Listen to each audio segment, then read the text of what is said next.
भारत के लौह पुरुष के विमोचन के भव्य कार्यक्रम में हमारे बीच में उपस्थित हैं DRM NER आदरणीय गौरव अग्रवाल जी, महामंत्री रेलवे यूनियन आदरणीय श्री गोपाल मिश्रा जी, पद्मश्री आदरणीय डॉक्टर विद्याबिंदु सिंह जी, पूर्व रेल अधिकारी आदरणीय जितेंद्र सिंह जी, आदरणीय संदीप बंसल जी, आदरणीय RK पांडे जी,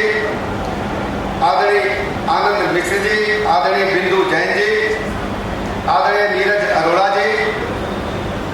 प्रोफेसर मनका खन्ना जी, वाइस चांसलर लखनऊ विश्वविद्यालय, प्रोफेसर पवन अग्रवाल जी और आदरणीय आशुतोष शुक्ल जी, राज्य संपादक दैनिक जागरण। विशेष रूप से यहाँ उपस्थित हैं आदरणीय अवस्थी जी, हमारे सीनियर जर्नलिस्ट, उपस्थित सभी भाइयों तथा बहनों, सभी पत्रकार मित्रों को प्रणाम करता हूँ। लखनऊ विश्वविद्यालय के परिसर में आना ही हम सबके लिए बहुत महत्वपूर्ण होता है। बचपन की यादें, पढ़ाई के दिनों की यादें एकदम ताजा हो होती है। आज एक ऐसी पुस्तक विमोचन में हम सब आए हैं जो पूज्य अटल जी को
मैं उनकी